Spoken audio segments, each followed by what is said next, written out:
Salut les amis. Avec chaque année et chaque querelle avec Fatima, les rides sur le visage de Saïd apparaissaient de plus en plus clairement. Dakota nous apporte un bon revenu, Saïd. Pourquoi ne pas la laisser, supplia Fatima, sa voix retentit brusquement, comme le vent d'hiver qui frappait aux fenêtres de leur petite hutte. Dakota, un vieux malamute aux yeux ambrés et à la lignée digne des loups, était un atout précieux.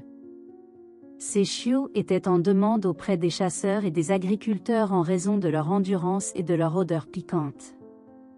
Mais Saïd, dont le cœur se serrait de pitié à la vue d'un chiot maigre et à moitié aveugle trouvé tremblant dans la neige, était catégorique.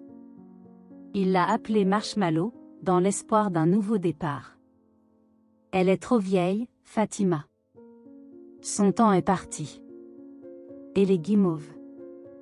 Il mérite une chance, disait fermement Saïd, en regardant le chiot maladroit qui se balançait en essayant de se tenir sur ses pattes.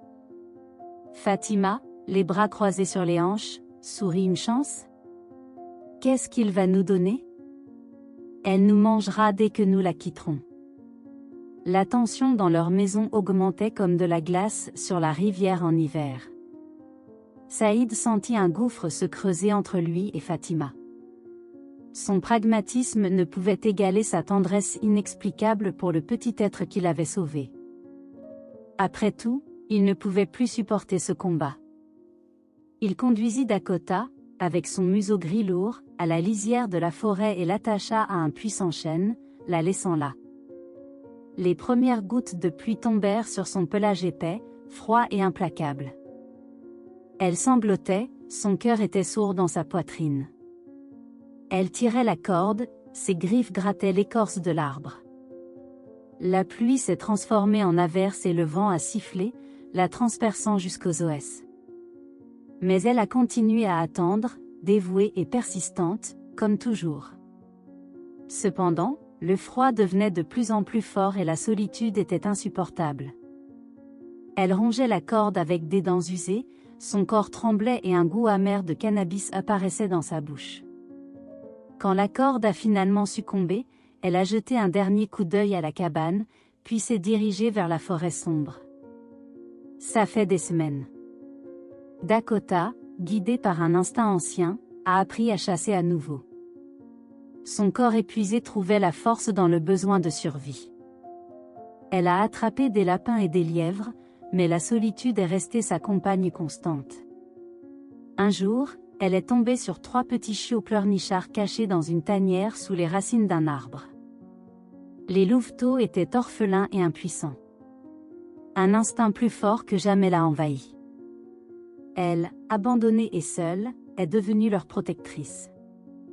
Elle les nourrissait avec son lait, bien qu'il ait séché depuis longtemps, et les réchauffait avec sa chaleur. Elle leur a appris à chasser, à sentir le vent et la terre. Ses vieux instincts se sont réveillés avec une nouvelle force. La vie était cruelle, la lutte pour la survie était impitoyable. L'hiver est venu, rude et impitoyable. Mais Dakota, nourrie d'amour pour ses enfants adoptifs, n'a pas abandonné. Une fois leur territoire a été attaqué par une meute de grands loups redoutables. Ils l'entouraient et louvoyaient, leurs yeux brûlaient de rage froide. Dakota, tremblant de tout son corps, se tenait entre eux et ses petits. Elle grogna, sa voix était profonde et gutturale, et dans les yeux brûlait l'instinct de survie. Les loups ont commencé à tourner autour d'elle, mais soudainement arrêtés. Leurs oreilles se méfièrent et le loup alpha sortit.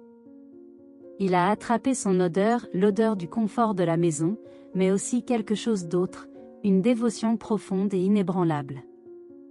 La meute se retira et, à la surprise de Dakota, les loups commencèrent à l'accepter.